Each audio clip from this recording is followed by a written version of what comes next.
우리를 사랑하시는 하나님, 지난 한 주간도 주 예수의 은혜 가운데 새로운 피조물이 되어가는 모습으로 살아가게 하시다가 오늘도 또 하나님의 인도하심을 따라 우리가 이렇게 함께 예배하게 하심을 감사합니다. 예배 가운데 하나님의 뜻과 하나님이 지시하시는 방향이 분명히 깨달아지는 기회가 되게 하여 주시옵시고, 이번 한 주간을 주의 뜻대로 잘 살아갈 수 있도록 힘과 능력을 더하여 주시옵소서.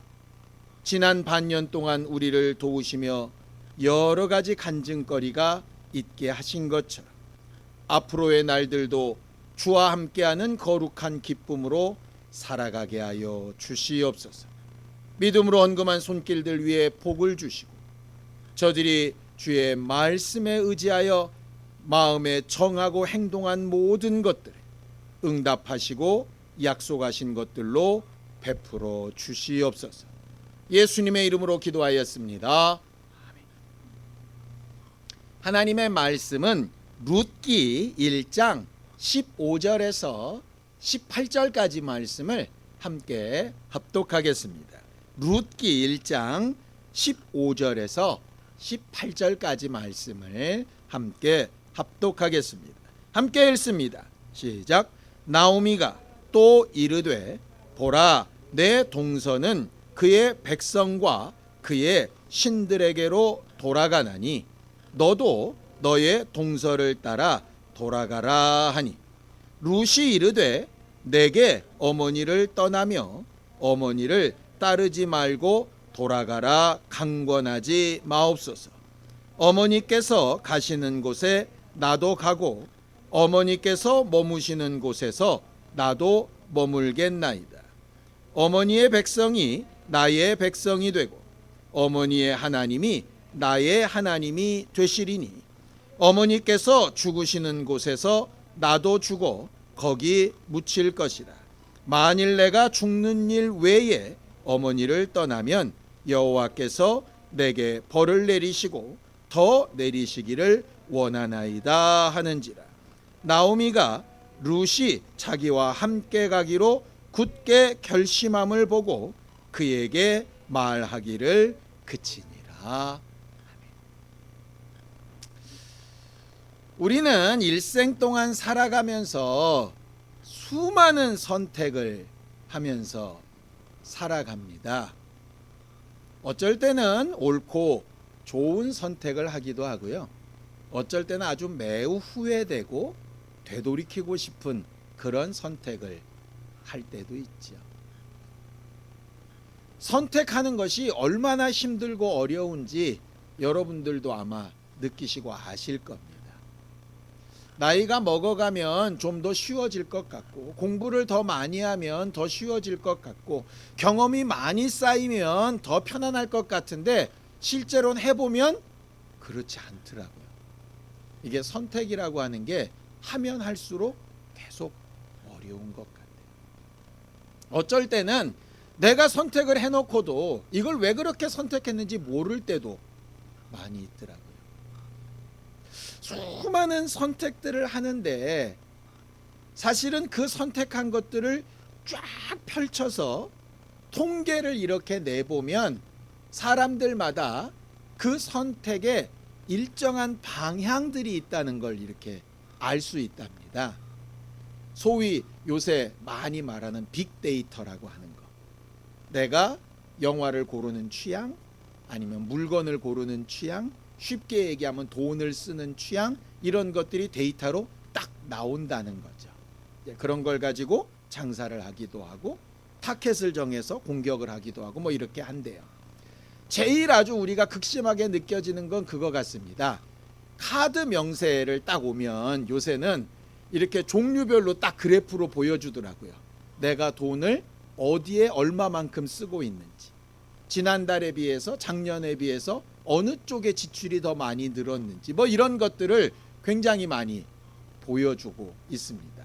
한 번 한 번 선택할 때는 그게 크게 느껴지지 않는데, 그렇게 딱 모아놓고 보니까 아, 내가 이쪽 방향으로 돈을 많이 쓰는구나, 아, 내가 이런 걸 좋아했던 거구나 라고 거꾸로 내가 나를 알게 되는 경우들이 이렇게 있더라고요. 지난주에 우연찮게 서점에 들렸습니다. 서점에 가보니까 요즘 사람들의 관심과 방향이 어디에 있구나 하는 걸 너무 정확하게 알겠더라고요. 한쪽 면에 가득 채운 책이 무슨 책이냐 하면 주식 관련된 책이었습니다. 이렇게 하면 돈 벌 수 있다, 뭐 이런 거. 야, 주식 관련된 책이나 그렇게 많은지 처음 알았어요. 야, 이 공부를 다 하고 주식하려면 머리가 터지겠다, 이런 생각이 들었습니다. 또 한쪽엔 가득 찬 책이 뭐냐면 대부분 이런 거였습니다. 너 잘 살고 있어. 지금까지 잘해왔어. 너 정도면 괜찮은 삶이야. 남들이 더 힘내라는 말에 신경 쓰지 마. 너무 지금보다 열심히 살지 마. 지금으로도 충분해. 뭐 이런 책들이 한쪽에 가득 차 있는 거예요. 그걸 보면서 이런 생각이 들었습니다. 아, 요즘 사람들이 두 가지의 마음이 이렇게 가나 보다. 어떻게 하면 돈을 불릴까? 여기에 이렇게 마음이 가고, 두 번째는 지금까지 내가 살아온 거에 위로받고 싶은 마음이 굉장히 많은가 보다. 이런 책이 많은 거 봅니다. 이게 어떤 경향이라 그러죠. 신앙생활에도 분명히 그 방향이 필요합니다. 그걸 분명히 정하고 그렇게 행동하는 게 바로 신앙생활이죠. 성경을 보죠. 로마서 10장 10절입니다. 함께 읽습니다. 시작. 사람이 마음으로 믿어 의에 이르고 입으로 시인하여 구원에 이르는. 신앙생활은 방향이 분명합니다. 의로워지는 방향, 구원에 이르는 방향, 영생을 향하여 가는 방향입니다. 때로는 사람들과 많이 어울리는 게 좋고, 어쩔 때는 나 혼자 곰곰이 골방에 앉아 있듯이 있는 것을 좋아서 선택할 때가 있을 겁니다. 괜찮습니다. 어떤 선택은 잘한 거고 어떤 선택은 잘못한 게 아닙니다. 방향이 의를 향해서, 영생을 향해서, 구원을 향해서 가는 거라면 그 선택은 다 맞는 거죠. 우리가 마치 왔다 갔다 갈짓자로 선택하는 것 같지만 그걸 쫙 모아보면 방향이 이렇게 드러나는 것처럼, 우리의 방향이 옳다면 어떤 선택을 하든 사실은 큰 문제가 없는 거죠. 근데 우리가 때로 실수하는 게 뭐냐 하면 방향에 잘 가고 있는가를 보는 게 아니라 그냥 하나하나의 선택에 후회했다가 기뻐했다가 좋아했다가 막 이렇게 되는 거죠. 그렇게 가다 보면 뭔가 실수를 이렇게 막 하게 돼요. 오늘은 우리가 신앙생활하고 있는데 과연 방향을 제대로 잘 맞춰서 가고 있나? 그걸 좀 생각해 보려고 해요. 문제는 우리는 방향을 잘 맞춰서 그 방향에 맞는 행동도 해보려고 굉장히 노력을 하는데 몇 가지 문제가 있습니다. 첫 번째는 우리가 마음 먹은 게 이게 진짜 올바르고 제대로 된 건지를 간혹 잘 모른다는 거죠. 두 번째는 그렇게 마음은 먹었는데 그렇게 마음 먹은 대로 행동을 하기가 되게 어렵다는 거예요. 왜냐하면 행동이 이루어지기까지 그 마음이 변하지 않아야 되는데 행동이 힘들다 보니까 마음을 바꿔버리네. 마치 이솝우화에 나와 있는 여우처럼 안 닿으니까 저 포도 실 거야 이래가면서 마음을 바꿔버리는 거예요.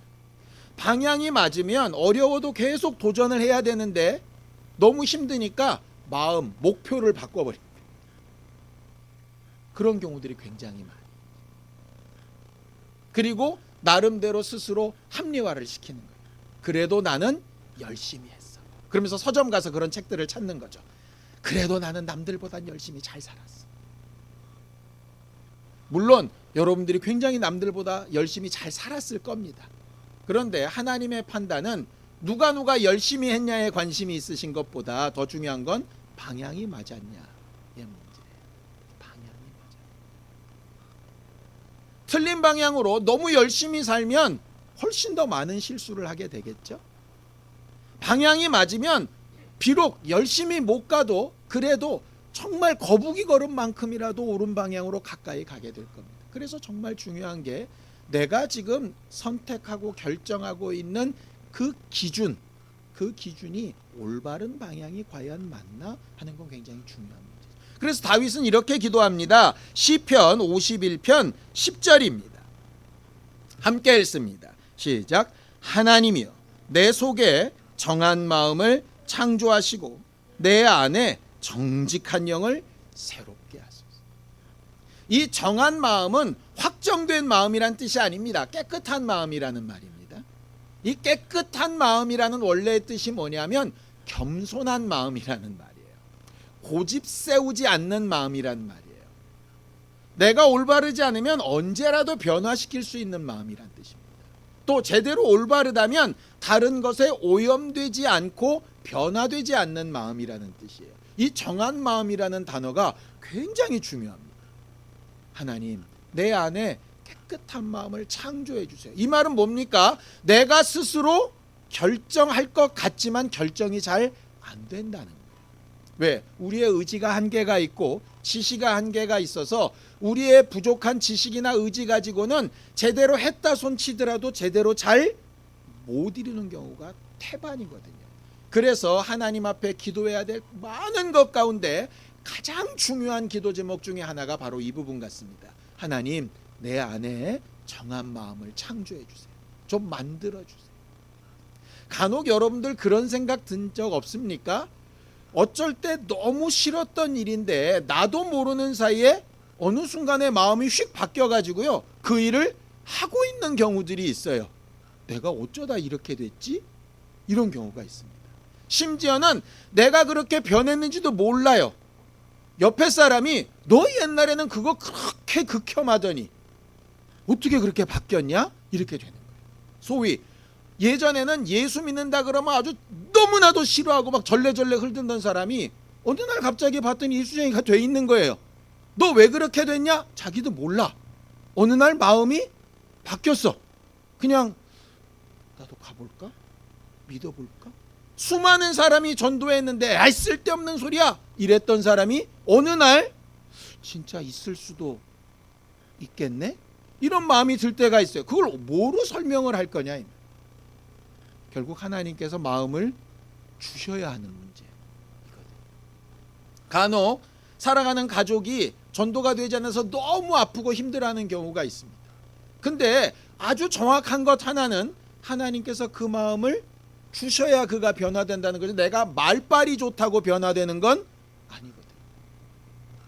내가 그 앞에 정말 성실하게 믿음으로 잘 살아보려고 애쓰는 것은 그가 그런 감동이나 마음의 변화를 받았을 때 나 때문에 방해받지 않으려고 하는 거지, 내가 그렇게 열심히 하면 뭔가 바뀔 거라고 생각하면 굉장한 오산입니다. 마음은 나도 내 마음대로 못하는데 어떻게 남의 마음을 바꾸겠어요? 그 마음을 감찰하시고 바꾸실 수 있는 분은 하나님밖에 없어요. 그래서 내 마음도 창조해 주시고 저의 마음도 창조해 주시고 정결한 마음을 주셔서 때마다 하나님의 인도하심과 도우심을 얻을 수 있도록 그렇게 행하는 거 굉장히 중요한 문제입니다. 우린 그런 경우 굉장히 많이 봤죠. 어제까지는 굉장히 친한 친구였는데 별것 아닌 일로 갑자기 원수가 되는 경우도 생기고요. 언제는 절대로 쳐다도 보지 않을 사람이었는데 어떤 계기로 갑자기 가장 친한 친구가 되는 경우도 있습니다. 마음과 생각이 변하게 되고 그 가운데 방향이 딱 맞게 되면 변화들이 일어납니다. 그 일을 하나님이 해주실 수 있어요. 그 일을 위해서 우리가 가장 중요한 건 그런 감동이나 그런 변화가 있을 때 내가 고집 피우지 않고 그것을 받아들이고 순응해 갈 수 있는 마음이 생기는 게 굉장히 중요한 문제예요. 그걸 겸손함이라고 불러요. 그리고 실제로 내가 선택하고 옳다고 믿어한 것들이 정말 옳은지를 다시 한번 확인하고 물어보는 게 굉장히 필요합니다. 신앙생활에서 그래서 필요한 부분이 이런 부분입니다. 자, 이사야서 30장 20절입니다. 함께 읽습니다. 시작. 너희가 오른쪽으로 치우치든지 왼쪽으로 치우치든지 내 뒤에서 말소리가 내 귀에 들려 이르기를 이것이 바른 길이니 너희는 이리로 가라 할 것이라 그렇게 되어져 있습니다. 신앙생활은 절대로 치우침이 없이 살 수 없습니다. 우리는 대부분 좌로도 치우치지 말고 우로도 치우치지 말고 그냥 똑바로 가기를 바라지만 실제로 그런 삶은 없습니다. 앞에 사람 걸어가는 걸 이렇게 보세요. 걷는다는 것 자체가 무게중심에 따라서 이렇게 이동합니다. 오늘부터 한번 보세요. 똑바로 몸의 가운데 중심을 가지고 이렇게 걸어가는 사람은 아무도 없습니다. 그건 로봇이죠. 로봇도 그렇게는 안 걸어요. 균형을 잡으려면 흔들림이 있어야 균형을 잡습니다. 여러분들 높은 고층 빌딩들이 지진에 대비하는 설계를 한 거를 혹시 보신 적 있는지 모르겠어요. 그 건물들은 흔들립니다. 흔들리지 않으면 지진에 견뎌내집니다. 웃기죠? 지진에 견뎌내려면 아주 단단하게 똑바로 서 있어야 안 무너질 것 같은데 아니에요. 지진에 견뎌내려면 어느 정도의 흔들림이 있어야 견뎌냅니다. 신앙생활도 마찬가지예요. 난 왜 이렇게 했을까? 왜 저렇게 했을까? 때론 후회가 되지만 그런 것 없이 정상적인 방향으로 갈 수 없습니다. 나는 지금까지 100% 완벽하게 해냈어. 그게 가장 큰 문제입니다. 문제는 왔다 갔다 흔들리면서도 제일 중요한 건 올바른 길을 계속 찾아가는 거예요. 몇 번 제가 예로 들었는데요. 초보 운전자와 능숙한 운전자의 차이를 여러분들이 아실 겁니다. 초보 운전자는 운전 몇 킬로 하고 나면 어떤 현상이 벌어지는지 아시죠? 팔다리에 쥐납니다. 왜? 꽉 붙들고 안 흔들리려고 하니까요. 근데 운전 잘하는 사람은 한 손만 갖고도 왔다 갔다 흔들면서 제대로 된 길을 갑니다. 그 진폭에는 물론 문제가 있을 수 있지만 일정 부분의 진폭은 꼭 필요한 거예요. 우리가 어쩔 때는 좀 열심을 내고 어쩔 때는 좀 못하고 당연히 그럴 수 있습니다.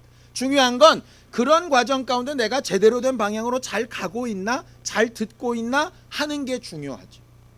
일정 더 이상 내가 감당할 수 없을 만큼 넘쳐서 나가지 않고 그 안에 있는 게 굉장히 중요합니다. 그 일을 도우시는 분이 성령이세요. 때때로는 말씀으로, 때때로는 감동으로, 어떤 사람의 간증으로, 아니면 어떤 사람의 책망으로, 또 설교로, 아니면 내가 갑자기 어느 날 꿈이나 어떤 느낌으로 이렇게 느껴질 때가 있습니다. 문제는 그걸 제대로 된 방향을 인도하시는 소리로 분별할 수 있냐 없냐의 문제. 그래서 정한 마음을 기도하면서 신앙생활하는 게 올바른 방향이라면, 두 번째는 뭐냐 하면 그렇게 오는 여러 가지 자극들을 제대로 해석할 수 있는 능력이 필요해요. 자, 디모데후서 2장 15절입니다. 디모데후서 2장 15절입니다. 함께 읽죠. 시작. 너는 진리의 말씀을 옳게 분별하며 부끄러울 것이 없는 일꾼으로 인정된 자로 자신을 하나님 앞에 드리기를 힘쓰라고 그랬습니다. 이것도 우리가 기도해야 될 제목입니다. 그래서 오늘 여러분들한테 드리는 두 가지 기도 제목은, 첫 번째, 하나님 내 안에 어떤 마음을, 정한 마음을 만들어 주세요. 창조해 주세요. 두 번째는 그렇게 정한 마음이 있다면 그 다음에는 여러 가지 오는 자극이나 변화를 내가 어떻게 해석할지 가르쳐 주세요. 하나님, 이걸 가지고 나는 어떤 방향으로 어떤 선택을 해야 되죠? 라고 묻는 게 필요합니다. 이 생활이 계속된다면 여러분들 입에는 이런 질문이 없을 겁니다. 뭘 기도해야 됩니까? 이런 질문이 없을 거예요. 어디로 가야 하죠? 하는 게 굉장히 필요한 거죠. 오늘 룻기를 보려고 합니다. 룻이라고 하는 이방 여자입니다. 이 룻의 시아버지는 엘리멜렉이라는 사람이고요, 시어머니는 나오미라고 하는 사람입니다. 베들레헴이라는 동네에서 살던 유다 지파 부부였습니다. 이에게는 두 명의 아들이 있었는데요, 이 네 식구가 베들레헴에 살다가 어느 날 갑자기 큰 흉년이 당하게 됐습니다. 여러분들, 흉년을 당하게 되면 이스라엘은 율법의 여러 가지 보호 기구에 따라서 도움을 받으면서 살게 됩니다. 왜냐하면 아무리 흉년 들고 어려워도 돈이 많고 곡식이 많은 부자들이 있지 않겠어요. 그 친척들에게 당연한 권리로 은혜를 구할 수 있는 기회가 있어요. 그리고 자기 땅을 좀 저당 잡히고서라도 빚을 내서 또 그것을 사용할 수 있는 기회도 있습니다. 그렇다고 땅을 뺏기는 건 아니에요. 7년이 지나고 또 50년이 지나면 다시 회복이 되게끔 되는 여러 보호장치들이 있습니다.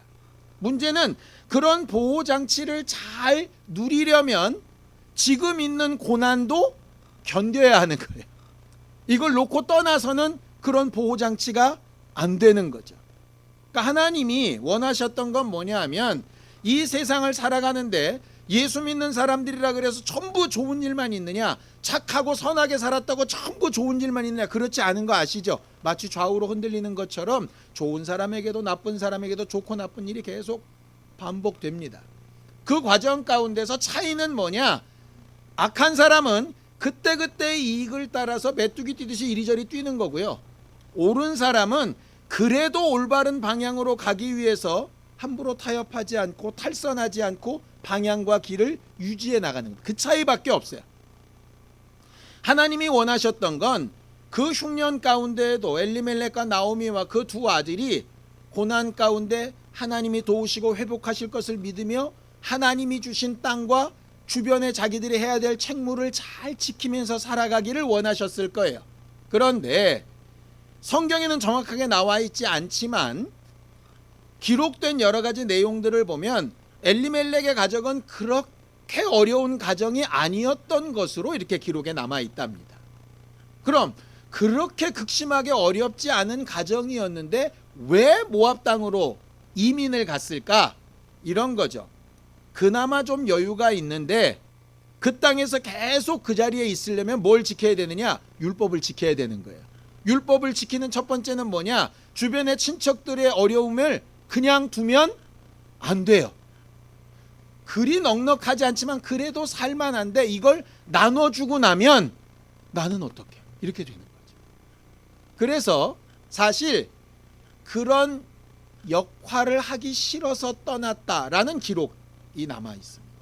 그래서 나중에 나오미가 다시 고향에 돌아왔을 때 너무너무 부끄러워했던 게 뭐냐 하면 이런 겁니다. 흉년 들어서 어려울 때는 지들 살겠다고 다 싸들고 도망가더니 어려워지니까 다시 고향 땅에 돌아와서 보아스와 같은 여유 있는 사람에게 우리를 좀 책임해 달라고 하는 거예요.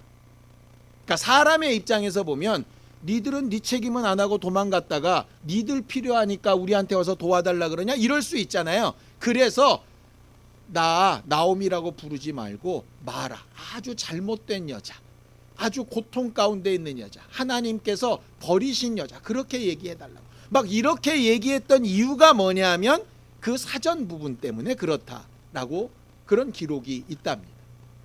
어쨌든 그렇게 살려고 갔던 모압 땅에서 문제가 생겼는데 남편인 엘리멜렉이 죽고 거기서 결혼시킨 두 아들도 죽어버리고 막. 그래서 세 과부, 시어머니인 나오미와 두 며느리인 룻과 오르바라고 하는 세 여자가 이렇게 모압 땅에서 살게 된 거예요. 남자들이 없으니 경제활동을 그 당시에 못했을 테고 있는 것을 다 쓰고 나니 이 여자가 더 이상 살 길이 없게 되는 거죠. 나오미가 정말 부끄럽고 수치스럽지만 그래도 살기 위해서 고향 땅으로 돌아갑니다. 마치 탕자가 아버지께로 돌아가듯이 살기 위해서 돌아갑니다. 저는 이게 굉장히 중요하다고 생각해요. 내가 자존심이 있는데 내가 가면 손가락질 당할 텐데 여기서 그냥 확 죽어버려야지. 이건 잘못된 선택입니다. 왜? 방향이 틀렸어요. 왜? 모압으로 도망한 것도 잘못된 선택이긴 하지만 살아보려고 온 거잖아요. 그렇죠? 그럼 이번에도 살아보려고 옮겨야 되는 거예요. 이해가 되시죠? 우리가 직장에 가는 이유도 살아가려고 직장 가는 겁니다. 그런데 몸이 너무 아파요. 직장 생활을 계속 하다 보면 더 아파서 죽게 생겼어요. 그럼 어떻게 해야 돼요? 직장을 잠시 쉬든지 그만두고서라도 살아야죠. 그렇죠? 살기 위해서는 수술대 위에 올라가서 배를 가르기도 합니다. 그런데 그렇게 했다가는 못 살 것 같으면 그런 수술을 거부하기도 합니다. 왜? 목표와 방향이 분명해요. 그것처럼 신앙생활도 목표와 방향이 분명해야 되는 거죠. 나오미는 그런 면에서 괜찮은 사람이었어요. 그리고 더 좋은 건 그 두 며느리가 이 시어머니를 굉장히 좋아했다는 거예요. 사실은 성경에는 전체적인 기록은 안 남아 있습니다. 근데 도대체 나오미 어떻게 살았던지 며느리 둘이 다 이 시어머니를 떠나길 싫어하는 거예요. 오르바도 떠나길 싫어했어요. 성경에 좀 자세한 기록이 나와 있었으면 좋겠어요. 왜? 시어머니 교육들 좀 시키게. 아니, 우리 집사람부터 시작해. 어차피 시어머니가 될 거니까. 저는 최고의 시어머니가 나오미라고 생각이 들어요. 아니, 남편이 죽고 없는데 시어머니랑 같이 죽겠다고 나오는 며느리가 있으면, 아니, 유산이 있는 것도 아니잖아요, 나오미가. 그리고 땅 돌아가는 고향 땅에 뭐 재산이 있는 것도 아니잖아요. 그런데도 그 나오미를 떠나지 못 떠나서 이렇게 막 떠나지 않으려고 이렇게 난리를 치는 걸 보면 보통 인격자가 아니었던 거죠. 어쨌든 나오미의 입장에서 이 며느리 둘을 데리고 갔다가는 이방인인데다가 또 전혀 모르는 곳에, 정말 자기도 지금 가서 남의 도움을 받으며 살아야 되는데 이 며느리를 고생시키는 게 너무 싫으니까 고향 땅으로 돌아가라. 너희 가족으로 돌아가라. 정말 미안한데 내가 너를 책임질 수 없으니까 돌아가라. 이렇게 이야기를 합니다. 반대로 며느리들은 늙으신 어머니를 어떻게 혼자 보내냐고, 같이 가겠다고 둘 다 따라 나서는 거예요. 생각해 보세요. 고향으로 돌아가면 기존에 살던 집이 있습니다. 책임져 줄 부모와 형제가 있어요. 그리고 잘하면 새로운 가정을 꾸밀 수도 있습니다. 안정적이죠. 근데 어머니를 따라가면 남편이 있는 것도 아니고 돈이 있는 것도 아니고 거기 내 고향도 아니고 한 번도 가보지도 못한 것이고 거기서 도대체 어떤 취급을 받을지도 모르겠고 모든 것이 다 불확실한 거예요. 자, 여러분들, 너무너무 확실한 가능성이 있는 거하고 뭐든지 불확실한 거하고 이 둘 중에 하나를 여러분들 보고 고르라 그러면 여러분들은 당연히 뭘 고르겠습니까? 이건 너무 쉬운 문제예요. 여러분, 여기다 돈 100만 원 넣으면 1년 후에 1000만 원 됩니다. 이건 너무 정확합니다 하는 거하고 여기다 100만 원 넣으면 1000만 원이 될 수도 있고 빵원이 될 수도 있습니다. 이거하고 여러분들은 어디에 넣으실래요?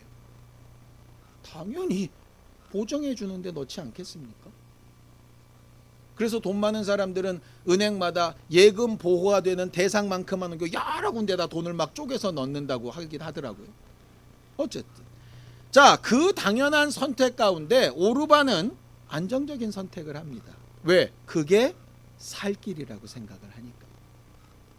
그런데 룻은 전혀 엉뚱한 선택을 합니다. 그런데 그 선택이 마치 이런 선택과 같아요. 자, 마태복음 7장 13절에서 14절입니다. 함께 읽습니다. 시작. 좁은 문으로 들어가라. 멸망으로 인도하는 문은 크고 그 길이 넓어 그리로 들어가는 자가 많고 생명으로 인도하는 문은 좁고 길이 협착하여 찾는 자가 적습니다. 예수께서 하신 말씀이죠. 이 말을 오해하지 말기 바랍니다. 어렵고 불확실하고 위험하고 하는 길이 옳다라는 뜻이 아닙니다. 그런 뜻이 아니에요. 고행을 택하라. 남들 안 가는 것만 거꾸로 가라. 그런 뜻 아닙니다. 그런 식으로 얘기하면 대기업은 다 나빠. 대형 교회는 다 나빠. 이런 것과 비슷해요. 전혀 그렇지 않습니다. 대기업이나 대형 교회도 존재해야 되는 이유와 목적이 있고요. 작은 기업이나 작은 교회도 존재해야 되는 목적이 있습니다. 문제는 그 본래의 목적을 제대로 잘 지키고 있는가에 문제가 있어요. 오르바 같은 경우는 어머니의 인격도 훌륭하고 사랑받는 것도 너무 좋고 합니다. 그런데 그의 선택의 가장 큰 기준은 뭐였냐면 안정성이었어요. 그 안정성을 어디서 찾느냐? 사람, 환경에서 찾는 거죠. 근데 룻은 여기서 찾았어요. 자, 룻기 1장 16절입니다. 함께 읽습니다. 시작. 룻이 이르되 내게 어머니를 떠나며 어머니를 따르지 말고 돌아가라 강권하지 마옵소서. 어머니께서 가시는 곳에 나도 가고 어머니께서 머무시는 곳에서 나도 머물겠나이다. 어머니의 백성이 나의 백성이 되고 어머니의 하나님이 나의 하나님이 되시리니. 이 맨 마지막 이 단어가 굉장히 중요합니다. 앞에도 많은 말을 했지만 룻이 정확하게 고백하고 있는 건 뭐냐면 내가 어머니 봤더니 어머니의 하나님이 참 신이라고 하는 걸 알았습니다. 룻은 하나님의 음성을 들어본 적도 없고 하나님의 말씀을 체계적으로 제대로 배워본 적도 없는 이방인입니다. 그런데 오직 누구를 보고 알았냐? 어머니를 보고 어머니의 삶이 하나님의 눈빛 앞에서 올바르다, 저렇게 사는 삶을 하나님이 도우실 거라라고 하는 확신이 생겼어요. 그리고 거기에 자기의 안정성을 딱 두고. 여러분, 결혼이라고 하는 거요, 남자와 여자가 결혼하는 거, 본래 목적이 뭐죠? 굉장히 중요합니다. 어떤 사람들은 결혼을 신분 상승의 기회나 아니면 자기 현실을 도피해서 그냥 팍 하고 자기의 삶이 그냥 획기적으로 보여나는 어떤 기회를 삼으려고 하는 경우들이 있다고 그래요. 돈 많은 사람들이나 아니면 유명한 사람들이나 이런 사람들 경우 말이죠. 그런데 원래 결혼의 목적은 그게 아니죠. 정말 원래의 목적을 따라가는데 삶이 변하고 환경이 좋아지고 업그레이드 되고 이러면 좋을 겁니다. 그게 나쁘다는 얘기 아닙니다. 맨날 그럼 지지고 볶고 그냥 처참하게 살아야 결혼이냐? 그거 아니죠. 아니죠. 근데 원래 중요한 목적이 있잖아요. 분명히 성경은 독처하는 것이 좋지 않다. 함께 하는 게 첫 번째 목적. 서로에게 돕는 배필로서 선한 영향력을 미치는 게 중요합니다. 거기에 환경도 바뀌고 돈도 더 많아지고 삶도 더 윤택해지고 이러면 좋죠. 그런데 본래의 목적이잖아요. 본래의 목적. 신앙생활도 병 낫는 것도 좋고 자손이 잘 되는 것도 좋고 마음의 소원이 이루어지는 것도 참 좋습니다. 그거 나쁘다는 얘기 아닙니다. 그걸 나쁘다 그러면 안 됩니다. 그런데 본래의 목적이 있어요. 그래서 우리 안에 스스로 묻는 게 있었으면 좋겠어요. 나는 왜 예수 믿나? 나는 왜 교회 나오나? 나는 여기 왜 예배하러 나왔나? 방향이 틀리면 해놓고도 엉뚱한 결과예요. 도달합니다. 여러분 당에서 물었으면 좋겠어요. 나는 왜 예수 믿고 있지? 더 나아가서 여러분들은 지금 이 교회에 왜 있습니까? 저는 왜 목회하고 있죠? 저게 항상 물어야 되는 거예요. 흔들릴 때도 있고 잘못된 선택을 할 때도 있겠지만 제대로 된 방향을 물어야 해요. 제대로 된 방향을 향해서 가는 게 사실상 쉽지 않습니다. 예수님도 그랬죠. 십자가를 향해서 가실 때 가장 사랑하던 제자도 그 옆에서 말립니다. 예수를 사랑해서 말린 겁니다. 그런데 거기다 대고 정확하게 얘기하시죠. 하나님의 일을 생각하지 않고 사람의 일을 생각하는 건 정말 너는 좋은 마음으로 했다는 걸 알지만 그것은 사단에게 끌려가는 것일 수 있다. 물론 그렇게 얘기하셨다 그래서 그가 룰루랄라 거리면서 그 일을 제대로 가신 건 아닙니다. 심히 고민하여 죽게도 되시고 땀방울이 핏방울이 되도록 기도도 하시면서 고민하면서 그 길을 가셨습니다. 그런데 그렇게 고민하면서 선택해가면서 물어가면서 돌다리를 두드리듯 확인해가면서 나는 왜 예수 믿지? 나는 왜 예배하지? 나는 왜 지금 이 자리에 있지? 계속 확인하면서 그 방향을 굳게 결심하면서 만들어가는 삶을 성경은 뭐라고 부르냐면 아름다운 삶이라고 부릅니다. 하나님과 교제하는 삶이라고 부릅니다. 자기 마음대로 확 뛰어댕기는 게 아니라 뒤돌아보면서 물어가면서 거기 계시죠? 이 길이 맞나요? 확인해 가면서 가는 삶을 하나님이 보시는 아름다운 삶이다. 우리의 신앙생활이 좀 이랬으면 좋겠어요. 실수도 많고 연약하고 부족하지만 룻처럼 때마다 일마다 묻는 거죠. 이 사건 이후로 베들레헴으로 돌아와서 일거수일투족을 어머니에게 묻고 자기 환경을 이야기하고 어떻게 할까요? 지시를 받고 그대로 행한 후에 또 가서 어머니한테 말하고 하는 일을 계속 반복합니다. 우리는 사람에게 그렇게 하지 않고 이제는 성령을 통해서 하나님께 직접 말하고 묻고 답을 듣고 하는 부분이 필요하겠죠. 룻의 사건은 지금 우리의 모습하고 똑같습니다. 잘못된 선택 다음에도 올바른 선택할 수 있습니다. 약간 비껴나갔어도 제자리로 돌아올 수 있습니다. 방향이 정확하다. 그 정확한 방향을 찾고 구하고 응답받고 인도받는 일에 우리의 기도가 계속 사용되었으면 좋겠고, 뒤로 우리와 우리 자손이 마치 룻이 나오미를 보고 당신의 하나님이 내 하나님이 됐으면 좋겠습니다 라고 고백했던 그 고백으로 우리 자손이나 우리 주변의 사람이 우리 앞에서 그렇게 고백할 수 있으면 참 좋겠습니다. 적어도 그렇게 하는 게 제대로 신앙생활하는 모습 아니겠어요? 완벽한 인생 없지만 우리의 모든 선택이 방향으로 또 가야 되는 그 길로 잘 인도받게 되기를 예수님의 이름으로 축원합니다. 함께 기도하겠습니다.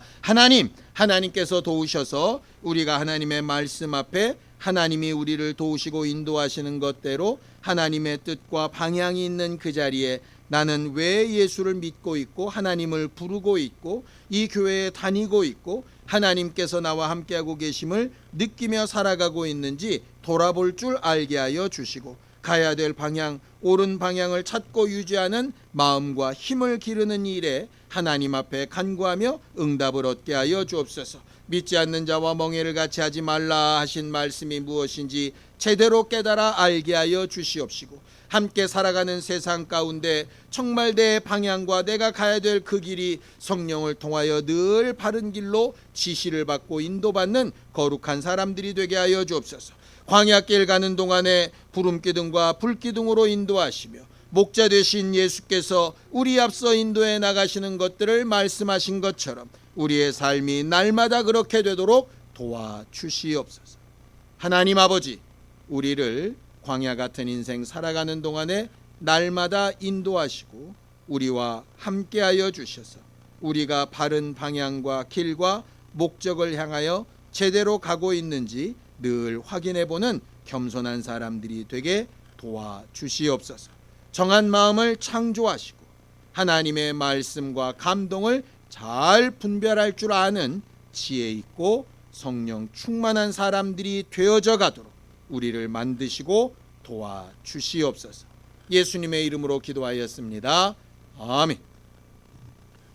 이제는 우리 주 예수 그리스도의 은혜와 하나님 아버지의 극진하신 사랑과 성령님의 감동하시고 인도하시는 분명한 증거가 하나님 앞에 나아갈 방향을 굳게 결심하며 순종하며 행하기를 원한 우리 모두 위에 이제로부터 영원까지 함께 있을지어다.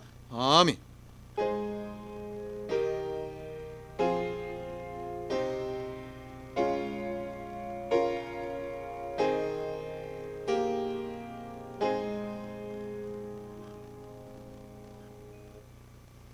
우리 예배 받으신 하나님 앞에 감사한 박수 내겠습니다. 수고하셨습니다.